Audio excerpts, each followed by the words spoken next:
Good morning. Just waiting for Facebook to do whatever Facebook does to mess with me in the morning.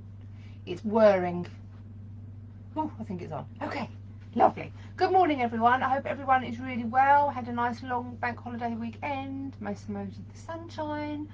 Why do we always mention weather? What is that all about? I don't know. Anyway, I hope you're really well. And yeah, and happy and enjoying life. I've got a nice little stack of books, some new, some old, as always. A bit of poetry in there as well, mainly because I love it, but also I know that if Elspeth is listening, she likes it too. Right, so I'm going to start off with a really old one. It's written by Gwen Strauss and illustrated by Anthony Brown. It's called The Night Shimmy. I don't know if you know this one at all. It's a bit odd, but you know, odd is good. But it's good odd. It's a lovely story, actually. Really lovely story. The Night Shimmy. Eric did not like to talk. Other children didn't understand why. They called him Dumb Eric. They teased him with silly questions. What's the matter? Cat got your tongue? Grown-ups asked him if he was shy, but Eric didn't answer. Oh. Can't make the pages work. He just didn't like talking. And anyway, he didn't have to talk because his secret friend, the Night Shimmy, spoke for him. The Night Shimmy explained why Eric couldn't eat his peas or why he didn't need a bath. The Night Shimmy always chose the best stories to read before Eric went to sleep. And if Eric had frightening lizard dreams, the Night Shimmy shooed their flicking tongues away. When Eric's father asked, "What would you like for breakfast?" the Night Shimmy said, "Porridge, please, with loads of milk and honey." Just the way Eric liked it best. The Night Shimmy could be invisible, see in the dark, and speak in the language of Shimmy, which only Eric and the Night Shimmy knew. The Night Shimmy was also an expert spy. He could hear the smallest sounds, a creak on the stairs, or the crack of a kite in the sky. Marcia was playing in the park. She caught them spying. She didn't care that Eric was quiet. She didn't ask him silly questions, or try to make him talk, or call him Dumb Eric. Even the Night Shimmy didn't have to say a word. Marcia and Eric climbed the apple tree and swung around like monkeys. Eric made gorilla noises. They flew Marcia's parrot. It hung in the sky until the sky lost almost all its colour. Then Marcia said goodnight and Eric ran all the way home. He ate his peas, he had a bath and went to bed. That night he didn't dream of lizards.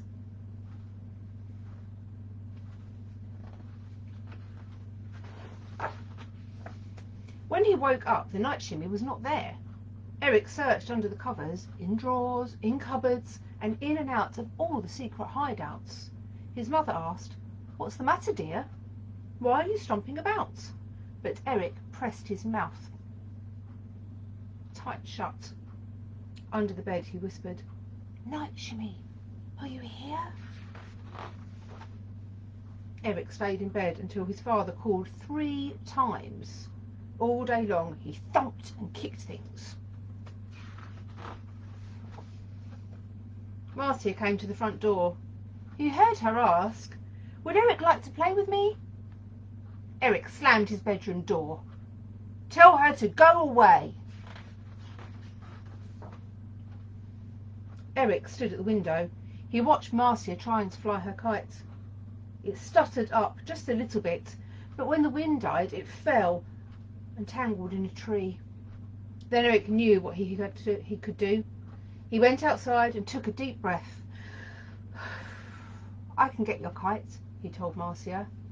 All on his own, he climbed to the very top and freed the kite.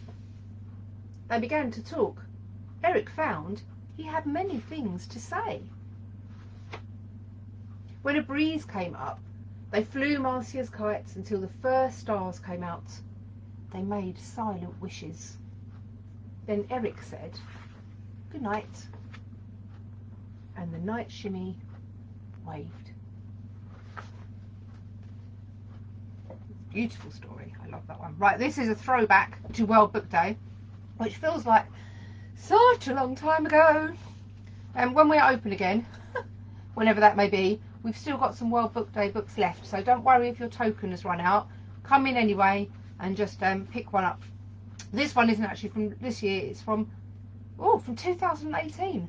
I'm losing track. But it's Oi Goats by Kes Gray and Jim Field. And I know it's got lots about World Book Day, but it's so funny anyway.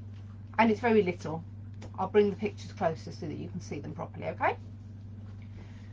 "Oi, goat, put on a coat," said the frog. "Why do you want me to put on a coat?" asked the goat. "I've already got a coat, a long shaggy one." "It's World Book Day," said the frog. "Everyone dresses up on World Book Day." "Cats put on hats," said the cat. "Dogs put on clogs," said the dog. "And goats put on coats," said the frog. "What do flies put on?" asked the goat. "Flies put on ties," said the frog. "Flies put on ties, bees put on skis, ants put on pants, and ptarmigans put on cardigans."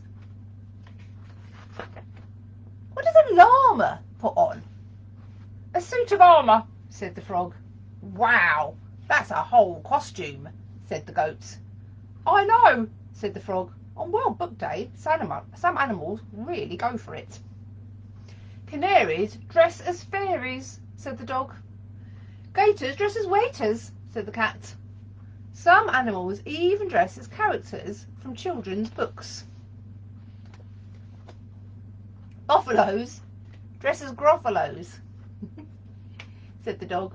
"Otters dress as Harry Potters," said the cat. "Collies dress as Where's Wallies," said the frog. "It certainly sounds a lot of fun," said the goat. "World Book Day is a lot of fun," said the frog, "especially if you're good at dressing up." "Who have you dressed up as?" asked the goat. "I'm the prince who got turned into a frog," said the frog. "Genius," said the goat. A little bit of silliness goes a long way, I think. Okay, this is brand new by the very, very talented Britta Teckentrup. It is called A World Beneath the Waves Sea. It's absolutely gorgeous. It's published by Little Tiger Press. I love these. The illustrations are beautiful and there's cutouts. Do you like cutouts? Should we see? I hope you like fish, otherwise this book is not for you. It's so pretty. Sea. Gleaming and sparkling, the coral sea is a place of magical mystery. As the ocean's tides ebb and flow, the secret world lies deep below. A small fish swims among the weeds. They provide the shelter that he needs. As sponges glow and grasses sway, the fish continues on his way. You can almost hear the ocean swishing. So beautiful. Two tiny seahorses, tail to tail, float along a bubbly trail. They may be small and very slow, but calmly, gracefully they go. A baby dolphin swims with her mother. They leap and dive around each other. Communicating with chirps and clicks, they perform their acrobatic tricks. Lionfish swim through the sea with pride. With his feathery fins he cannot hide, but his secret weapon under attack, the poisonous spines along his back. Suddenly there's a ripple of fear as the fish sense danger very near. A shadow lurking in the dark, all fish fear the giant white shark. But nature is smarter than you think. The pufferfish bloats, the squid squirts ink. Small fish dart in every direction. Some use camouflage for protection. As the ocean sparkles in the sun, the tropical fish swim on as one. Can you see? Together they can find a way to keep their predators at bay. Rippling, gleaming through the night, the ocean sparkles with magical light. Jellyfish, eels and manta ray dance in a colourful display. The humpback whale is the ocean king. The fish pause briefly to hear him sing. The ocean fills with an enchanting sound as the whale song echoes for miles around. The little fish swim by a manatee, the strangest creature in the sea. In an ocean meadow, seagrasses sway as the seabed babies swim and play. The precious coral can provide a place for ocean life to hide. Let's keep our oceans clean and clear and protect our friends whose homes are here.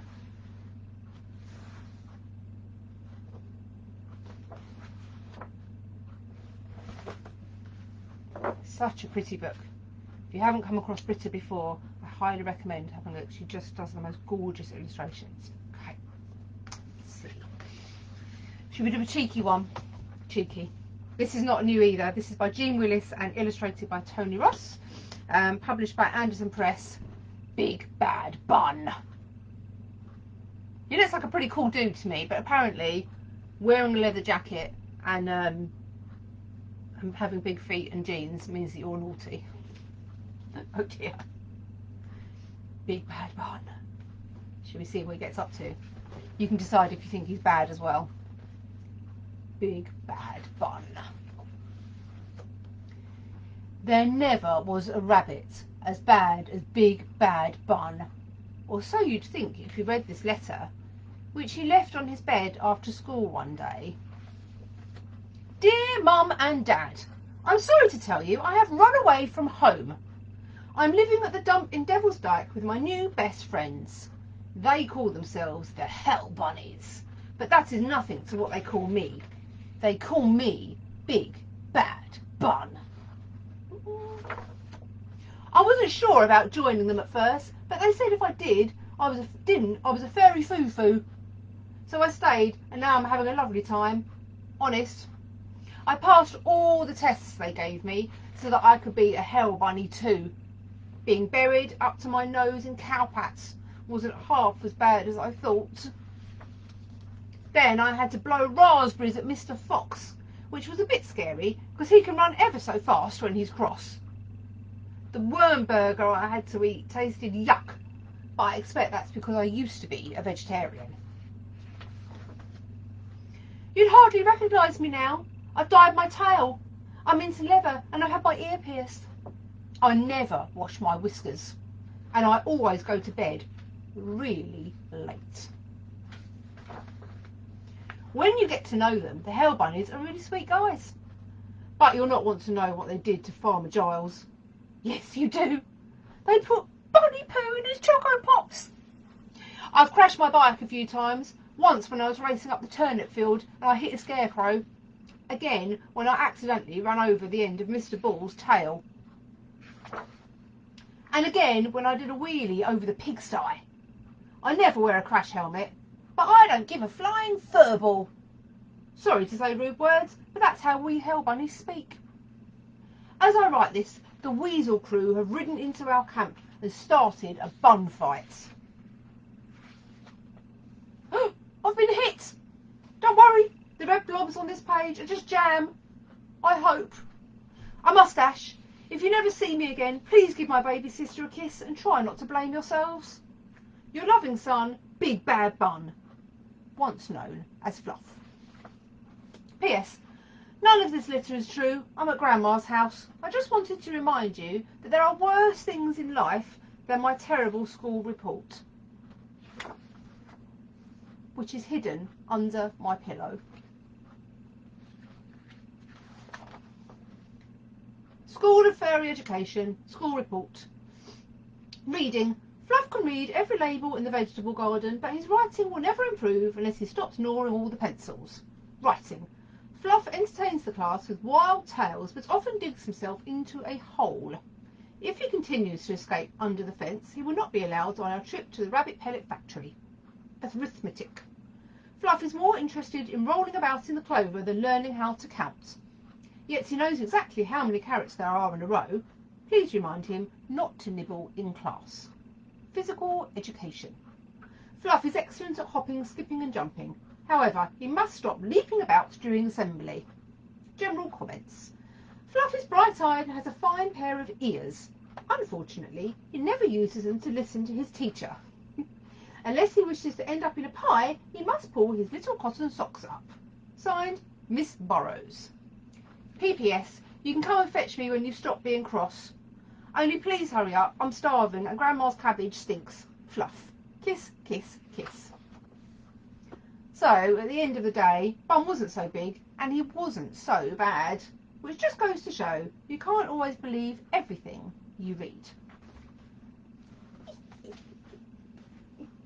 I think I wrote a few school reports like that. One or two. Okay, let's have another new one. This is also Little Tiger Press. It's written by Claire Helen Welsh and illustrated by Aisha Gilland, and it's called The Perfect Shelter. And it's another beauty. Even the end papers are beautiful. Look at those. It's like kind of really fancy wallpaper you get somewhere nice. At first, nobody knew it was the perfect day. It was the perfect weather to build a shelter in the woods. I called to my sister, fetch some sticks. She called to me, stack them high. We sang as we worked, and we worked as we sang. It's the perfect shelter. But then something changed. She looked the same, except she wasn't quite. Mum and Dad didn't want me to worry. My sister's just a bit tired, they said. That night, a wind blew. Oh! But the wind was no match for us. I called to my sister, fetch more sticks. She called to me, stack them higher. We sang as we worked, and we worked as we sang. It's the perfect shelter. But something still wasn't right. Sorry, my phone is ringing. I'm just going to... Oh no, ignore that. No. Ignore. Sorry. Oh dear.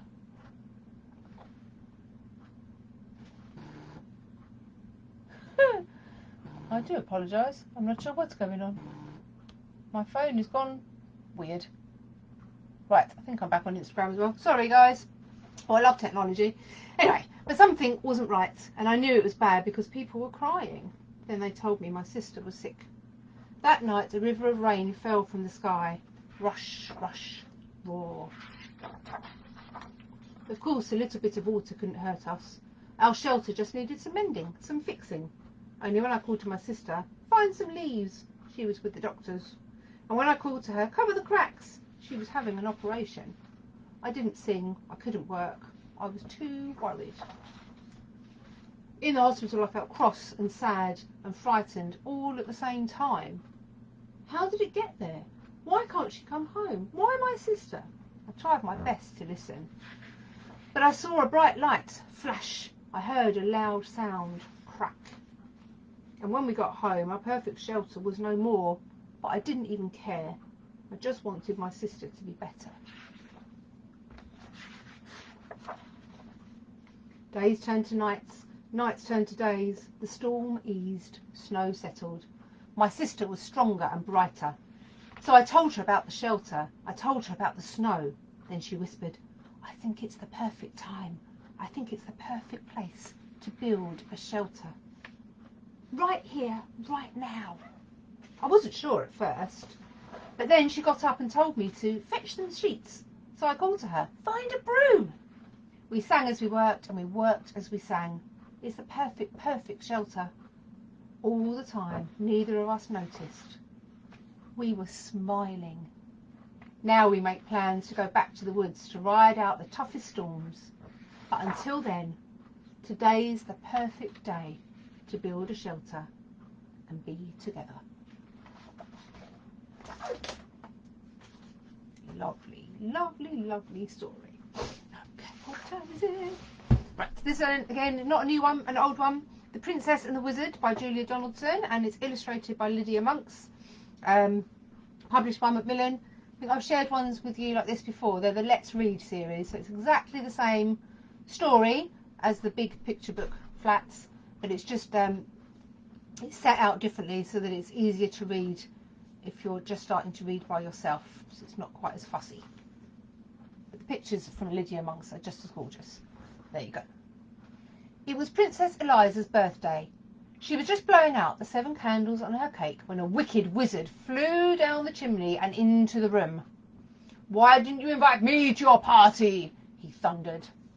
"Because wicked wizards like turning people to stone," replied Princess Eliza. "So they do," said the wizard, and with a flick of his bony fingers he turned the king, the queen and all the party guests to stone. Then he laughed a horrible laugh and said to Princess Eliza, "They like capturing princesses too." Just then there was a whirring of wings, and in through the window flew the princess's fairy godmother. She was late for the party. When she saw what had happened, she waved her wand and said, "The princess may try 7 times to escape by changing her colour and changing her shape." The wizard just laughed his horrible laugh and said, "Changing her colour and changing her shape will never help Princess Eliza escape." Then he snapped his bony fingers again and turned the fairy godmother to stone. The wizard whisked the princess up the chimney and carried her away to his tall, dark castle. He locked her into the cellar, where she cried herself to sleep. The next day was Monday. The wizard unlocked the cellar door. He was holding the big red book which contained all his magic. "This is your first chance to escape," he said. "I shall count to 100 and then I shall come and find you." He opened his book, closed his eyes and began to count. Princess Eliza ran outside. The moat of the castle shone blue under the blue sky. She jumped into the water and turned herself into a blue fish. 98, 99, 100. The wizard opened his eyes, looked in his magic book and read, "To find where Eliza is hiding from you, look in the moat for the fish that is blue." He fished Eliza out of the moat and took her to his kitchen, which was full of blue plates and pots and pans. They were all covered in dried up food. Yuck. "So you like blue, do you?" he said. "Then set to work and wash." He locked her in. On Tuesday morning, the wizard unlocked the kitchen door. He looked at the clean plates and pots and pans and he grunted. "Chance number 2, he said. Then he opened his book, closed his eyes and began to count. Princess Eliza ran to the farmyard. She turned herself into a yellow chick and hid in some straw. But the wizard read in his book, "The straw in the farmyard is yellow and thick. Princess Eliza's disguised as a chick." He scooped Eliza up and took her to a cupboard which was full of yellow socks. They all had holes in them, made by his pointy toenails. "So you like yellow, do you?" he said. "Then set to work and darn." And he locked her in. On Wednesday morning, the wizard unlocked the cupboard door, looked at the darned socks and grunted. "Chance number 3, he said. And he opened his book, closed his eyes and began to count. Princess Eliza ran to the meadow. She changed herself into a green grasshopper and hid among the grass blades. But the wizard read in his book, "The grasshopper princess is easily seen, chirping away in the meadow so green." He caught Eliza in a net and took her to his green bathroom. The bath basin walls and floor were covered in the wizard's slimy toothpaste. "So you like green, do you?" he said. "Then set to work and wipe." And he locked her in. 3 more days went by. Each day the princess tried to escape. On Thursday she turned herself into an orange fox and hid in a pile of orange leaves. On Friday she turned herself into a purple butterfly and fluttered among some purple flowers. On Saturday she turned herself into a black cat and lurked in a black tunnel. But each time the wizard found her and gave her yet more work to do. On Sunday morning the wizard came onto the roof where Eliza had been scrubbing the sooty chimney pots. Instead of grunting, he laughed his horrible laugh. "This is your last chance," he said. "If I catch you this time, you must stay and work for me for the rest of your life." Then he opened his book, closed his eyes, and began to count. Princess Eliza turned herself into a white gull and flew up into a cloud. but as she hovered above the roof where the wizard was still counting, she saw words forming on the page of his open book. "Oh, so that's how he finds me," she cried. "I shall never escape." Then she had an idea. She turned herself into a page of the wizard's book, a perfectly blank white page with no writing on it. 98, 99, 100. The wizard finished counting and began to read his book. The princess turned into a bird in the sky, she hid in a cloud, and she had one more try. That was the end of the page. The wizard turned over to read more, but there was no more. The next page in his book was blank and white. He flew into a rage. "You stupid book," he shouted, and he hurled it into the moat. The book landed with a splash and sank to the bottom. All the wizard's magic was gone. At that moment in the palace, the king and queen and all the party guests came back to life. "Where is Princess Eliza?" they asked each other. Nobody knew except for the fairy godmother, and she only smiled and said nothing. Princess Eliza had turned herself from a white page into a blue fish and was swimming to the edge of the moat. She turned herself into a yellow chick and ran across the corn in the farmyard. She turned herself into a green grasshopper and hopped over the grass. She turned herself into an orange fox and raced through the orange leaves. She turned herself into a purple butterfly and fluttered over the purple flowers. She turned herself into a black cat and streaked through the black tunnel. Then she turned herself into a white bird and flew all the way back to the palace and in through the window. She perched on a chair at the tea table and changed herself back into a princess. The king and queen and all the party guests hugged her. Then Princess Eliza cut her birthday cake and everyone had a slice. Do you like a princess who rescues herself? Okay, let's have some poems.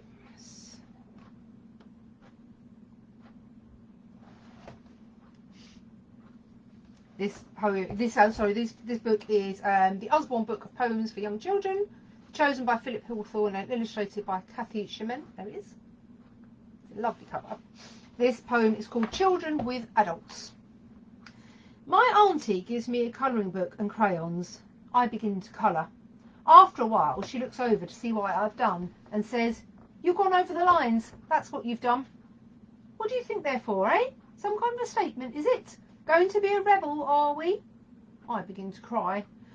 My uncle gives me a hanky and some blank paper. "Do your own designs," he says. I begin to colour. When I've done, he looks over and tells me they are all very good. He is lying. Only some of them are. What do you think? Are his pictures good? They're not bad. I can't draw at all, so you know. Oh, should we do a spooky one? Witch's Chance. This is from Macbeth. There's the witches. Round about the cauldron go, in the poisoned entrails throw, toad that under cold stone, days and nights has 31, sweated venom sleeping got, boil thou first in the charmed pot, double, double, toil and trouble, fire burn and cauldron bubble. Fillet of a fenny snake, in the cauldron boil and bake, eye of newt and toe of frog, wool of bat and tongue of dog, adder's fork and blindworm's sting, lizard's leg and owlet's wing. For a charm of powerful trouble, like a hell broth, boil and bubble, double, double, toil and trouble, fire burn and cauldron bubble. Scale of dragon, tooth of wolf, witch's mummy, moor and gulf, of the ravenous salt sea shark, root of hemlock digged in the dark. And thereto a tiger's children, for the ingredients of our cauldron, double, double, toil and trouble, fire burn and cauldron bubble. Spooky one. This is from the Pied Piper of Hamelin, and it's by Robert Browning. Into the street the piper stepped, smiling first a little smile, as if he knew what magic slept in his quiet pipe the while. Then, like a musical adept, to blow the pipe his lips he wrinkled, and green and blue his sharp eyes twinkled, like a candle flame where salt is sprinkled. And ere 3 shrill notes the pipe uttered, you heard as if an army muttered. And the muttering grew to a grumbling, and the grumbling grew to a mighty rumbling, and out of the houses the rats came tumbling. Great rats, small rats, lean rats, brawny rats, brown rats, black rats, grey rats, tawny rats, grave old plodders, gay young friskers, fathers, mothers, uncles, cousins, cocking tails and pricking whiskers. Families by tens and dozens, brothers, sisters, husbands, wives, followed the piper for their lives. From street to street he piped advancing, and step for step they followed dancing. There they all are. Obviously, trust the Pied Piper. There you go. Perfect timing. It's 10 o'clock. Okay, so I will be back on Thursday, same time, probably the same place, for more stories. If you've got any particular stories that you would really like, then let me know. Otherwise, I shall choose. Have a really lovely day, and I will see you soon. Thank you so much for joining us.